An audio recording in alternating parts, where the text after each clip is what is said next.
Let us pray. Holy God, may we taste and see the blood things you are doing in our lives. May the word we hear inspire us to be your faithful followers. Amen. Our Old Testament reading today is from the book of Leviticus, chapter 19, verses 1 and 2, and 15 through 18. Listen for the word of God. The Lord spoke to Moses, saying, "Speak to all the congregation of the people of Israel, and say to them, You shall be holy, for I, the Lord, your God, am holy. You shall not render an unjust judgment. You shall not be partial to the poor or defer to the great. With justice you shall judge your neighbors. You shall not go around as a slanderer. Among your people you shall not profit by the blood of your neighbors. I am the Lord. You shall not hate in your heart anyone of your kin. You shall reprove your neighbors, or you will incur guilt yourself. You shall not take vengeance or bear a grudge against any of your people, but you shall love your neighbors as yourself. I am the Lord." This is the word of the Lord. Thanks be to God. Will you pray with me? Gracious God, we come to you again this morning to have you speak to our hearts. So may the words of my mouth and the meditation of all of our hearts be acceptable in your sight, O God, our rock and our redeemer. Amen. Well, as I said to the kids, today is Reformation Sunday, 501 years ago. Martin Luther, a German priest, challenged the church to be holy. The Holy Roman Church, as it was called, was anything but. They were powerful, and they used their power to make money, and they used their power to oppress the needy, the peasants of the day. They misused their power anything but holy, in spite of their name. Luther's efforts to reform the church resulted in his being excommunicated, and out of that, we have the beginning of what has come to be known as the Reformation. Martin Luther, Zwingli, Calvin, Knox from Scotland studied the Reformation in Geneva and took it home with him. And from Knox we have the Church of Scotland, and from the Church of Scotland we have our Presbyterian Church. The unofficial motto of the Presbyterian Church is Ecclesia Reformata Semper Reformanda. That is, the church reformed and always reforming. What that means is that we must always examine who we are and what we're doing to see if we are truly being holy and to change directions when necessary. The Holy Roman Catholic Church in the 16th century was unable to change direction. They lost their ability to be holy. And so today we remember that we must change when it's necessary. But what does it mean to be holy? Holiness can be a very loaded word within the church. But in Leviticus, the Dominic read for us, it says we have this command. God said, "You shall be holy, for I, the Lord your God, am holy." What does that mean? How do we be holy? In the Catholic tradition, those who are holy are elevated to sainthood. Saints are the ultimate holy ones in the Catholic tradition. Now, what do you have to do to become a saint? Well, you have to have lived an amazing life. And when they go back and they study your life, they have to see that it was an amazing life. You have to have 2 miracles attributed to the posthumous intercession of that person. In other words, you have to pray to the person that's being considered for sainthood, and then a miracle has to take place. Not once, but twice. Among other things that you have to do to become a saint. Now, we Presbyterians, we don't have sainthood, but if we did, I was talking to Bill Lane yesterday, and he was saying that last Sunday he preached about Mr. Rogers, Fred Rogers, that I touched a little bit on last week.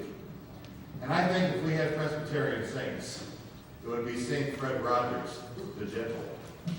Then, the other side of holiness is the holy roller kind of holiness that we think about. Someone wrote, well, how about this? Suppose you walk around like the priests did in some of the old movies, with their hands constantly in a clasped position, and call everyone either my son or my daughter. Would that be sufficient evidence that you're holy?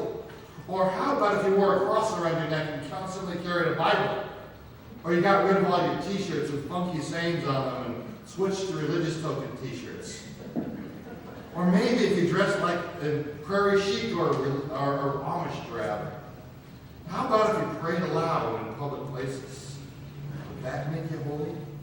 What if you attended the right church, raised up your hand, and spoke in weird languages? Would that make you holy? No.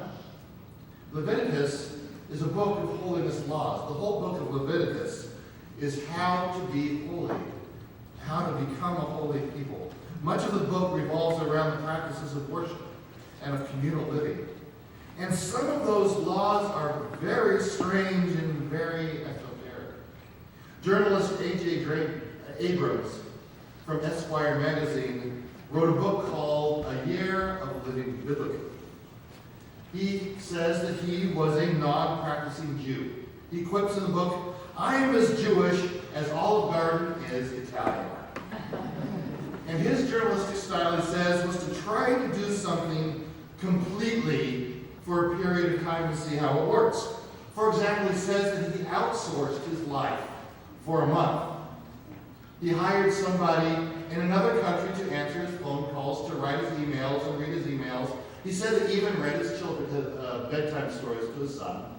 And all he got to do was to sit around and read books. He said it was pretty fun. And he spent a month being radically honest, telling the truth about everything. And he spent a year following every law in the Bible. Between the 632 in the Old Testament and what Jesus taught in the New Testament, and Paul in the epistles, there's over 700 laws in the scriptures. This included stoning an adulterer. Somebody came up to him and said, well, I'm an adulterer. Are you going to stone me? So he reached into his pocket, took out a little pebble, and threw it at him. That was the extent of his stoning somebody. And he says that the commandment to be fruitful and multiply. He carried that out. He had twins during that year.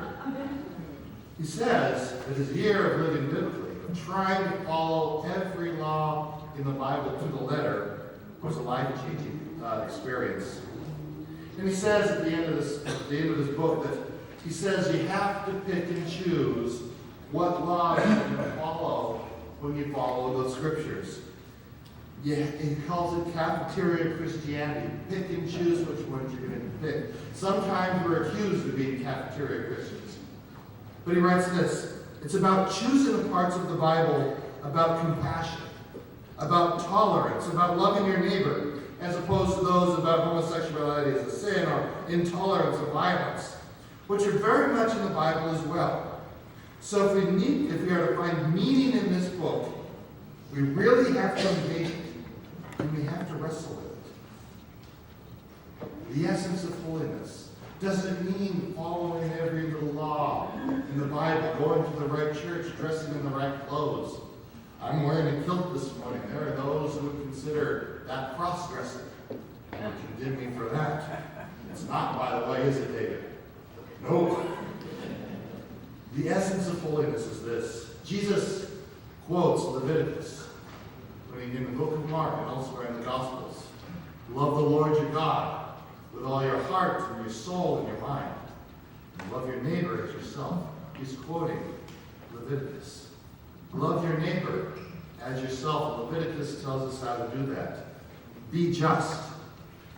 Make sure justice is served. Don't slander one another. Won't you be glad when the political season is over? Don't hate anyone. That's how we love. There's more in chapter 19. The book of James, if you read that, seems to be a sermon based on Leviticus chapter 19. So how do we be holy? Love your neighbor. That's it. Impartiality and justice, fairness in the treatment of the poor, provisions for the unemployed, scrupulous honesty in all our business dealings. Jacobs discovered this in his year of living biblically. Choose compassion, tolerance, and love. Leave out intolerance, hatred, and violence. You need to live as reformed, a reformed and always reforming life. We need to live as we love God. We need to love our neighbor. When your practices or your beliefs seem to be wrong or hurtful, don't be afraid to change them toward being loving and compassionate. There's a little book called Prayers by Children. And Elliot, who's aged 5, wrote, "Dear God, I think about you sometimes even when I'm not praying." It's a good place to begin. Focusing our thoughts, our very being, on who God is, on loving God, and then living out our lives, loving our neighbors. Will you pray with me? Gracious God, we ask that you will help us to be holy, that you will help us to love our neighbors, that you will remove from us those things that make us hate or be intolerant or look askance at others. Help us to love one another as you loved us and truly become holy. We pray these things in Jesus' name. Amen.